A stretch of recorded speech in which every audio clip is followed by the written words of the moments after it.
my colleague, Raksha Rajya Mantri, Sri Ajay Bhatt, General Anil Chauhan, Chief of Defence Staff, Air Marshal V.R. Chaudhary, Chief of Air Staff, General Manoj Pandey, Chief of Army Staff, Sri Girdhar Armane, Defence Secretary and Secretary, Defence Production, Sri Gaurav Gupta, Additional Chief Secretary, Karnataka, Sri T.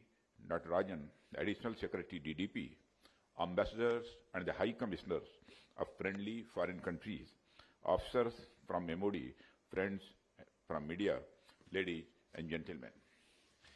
It is indeed a matter of the great pride and privilege for me to address this distinguished gathering for eminent worthies from across the globe. I extend my sincere gratitude to you all for your presence in this event. All of you present here are the esteemed representatives of your respective countries. However, I would like to share with you that the role of ambassador is highly revered in our country. Any disrespect shown or harm caused to an ambassador is considered an unpardonable sin. In our epic of Mahabharata, Lord Krishna himself donned the role of the ambassador for Pandava's warrior and conveyed their message of peace to the clan of Kauravas.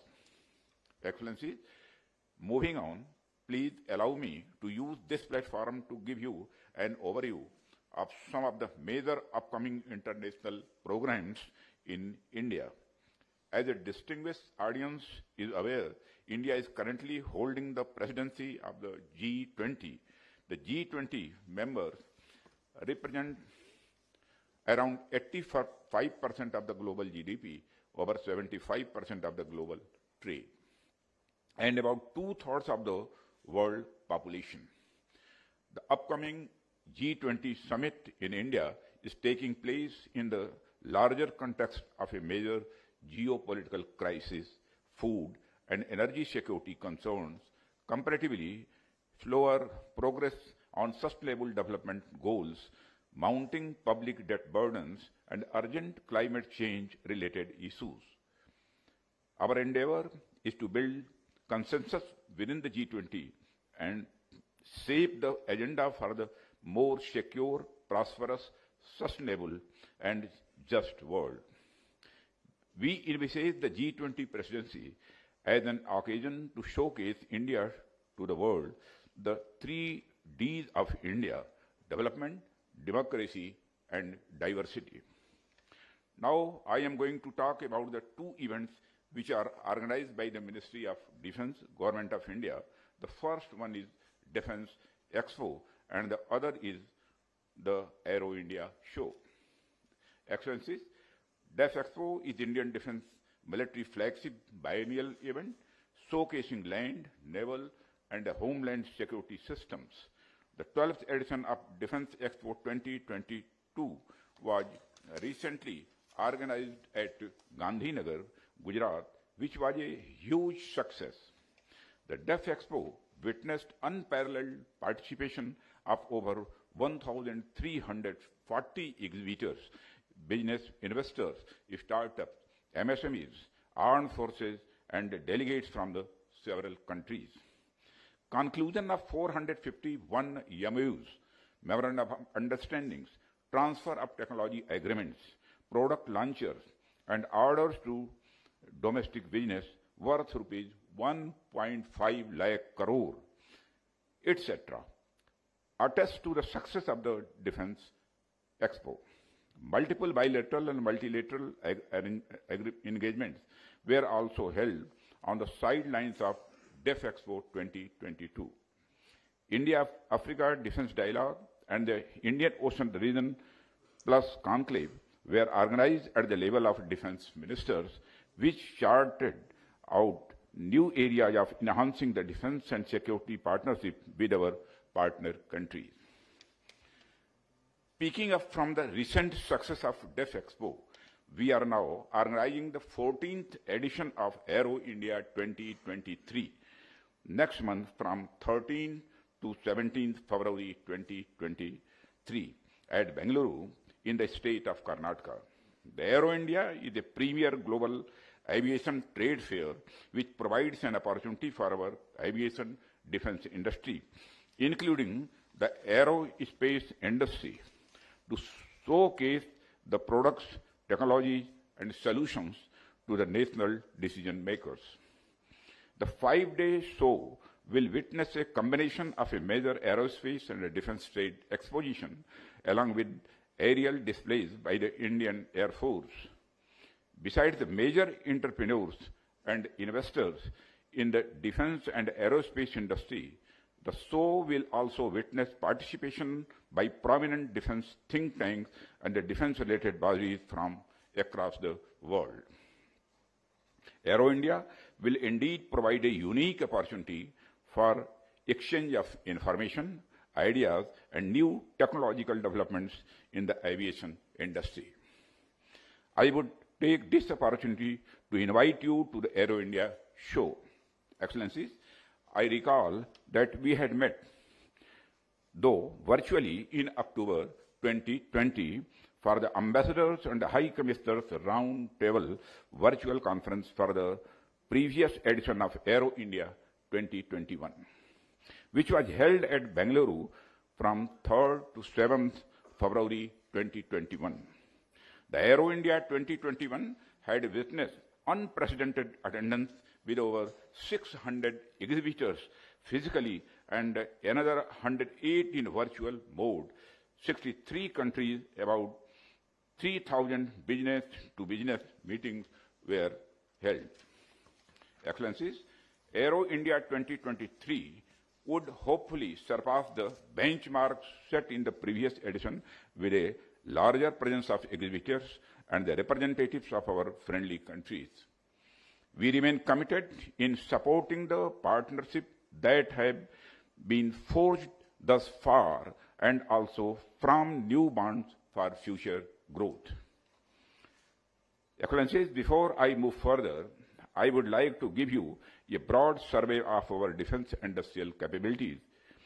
India has been working towards enhancing its defense manufacturing capabilities, particularly in the emerging areas of drones, cyber technology, artificial intelligence, radars, etc.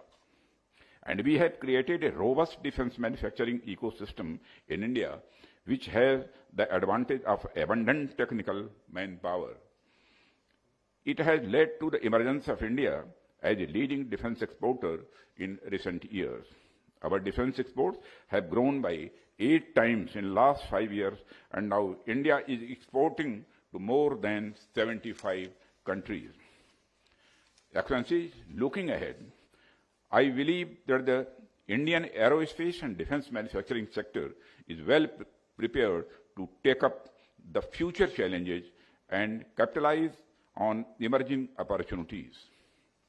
India has domestically produced light combat aircraft, that is LCA. Manufacturing of light utility helicraft has also commenced. I can go on and on, but the broad point is clear.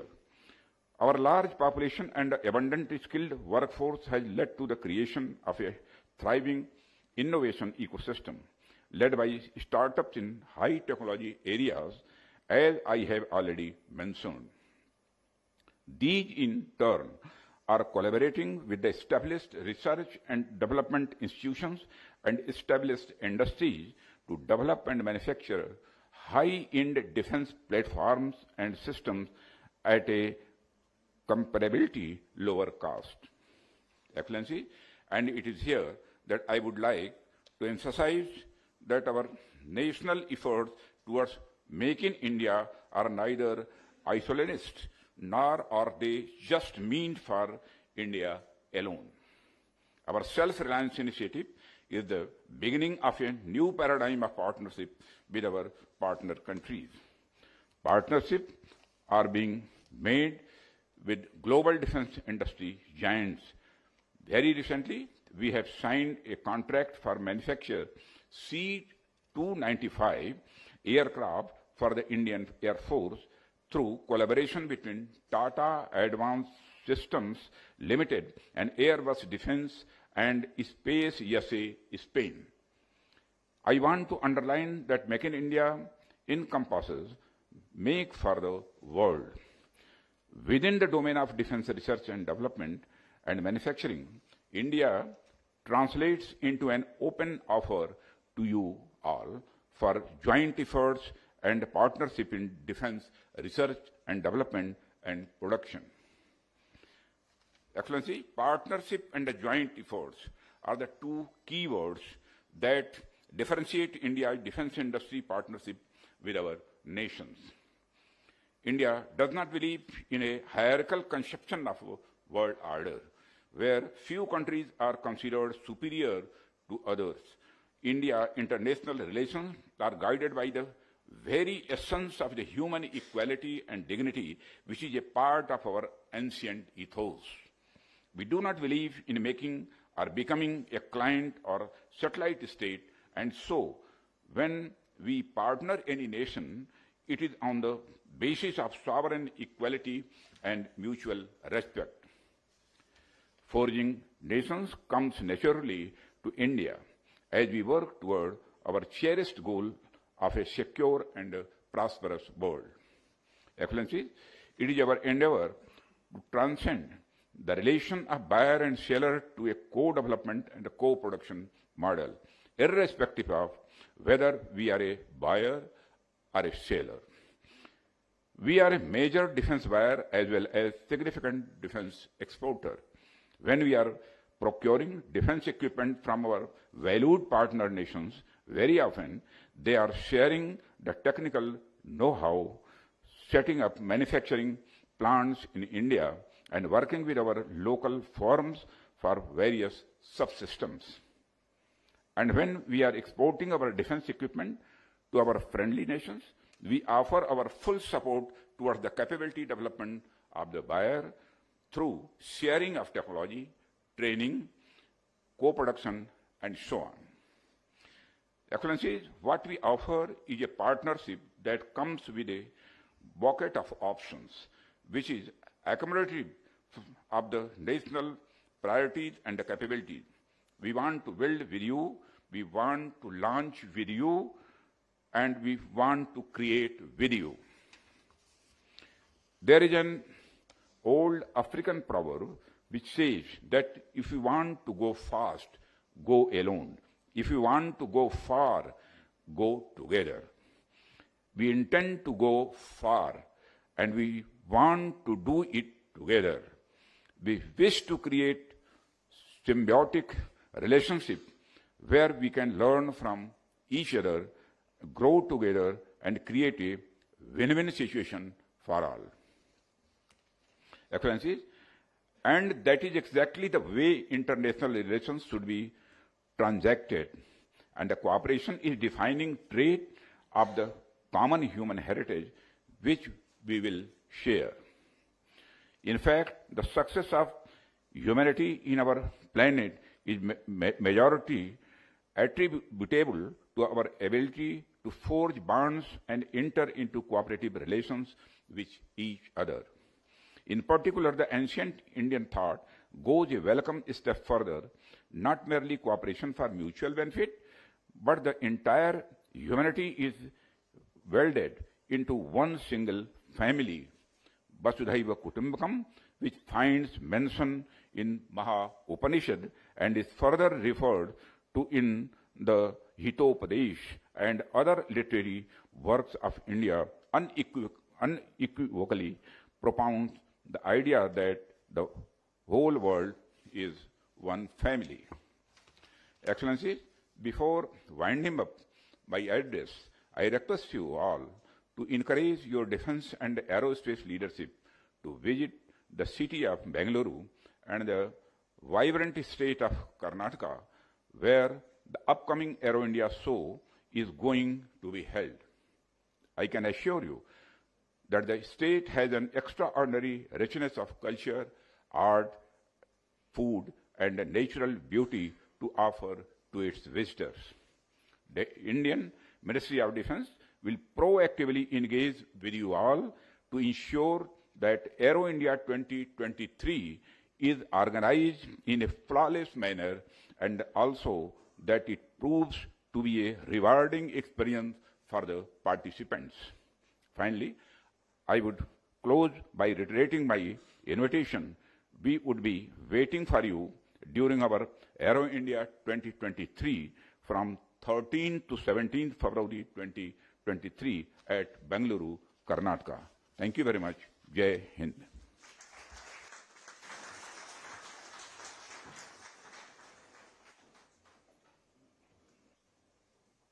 Thank you, sir.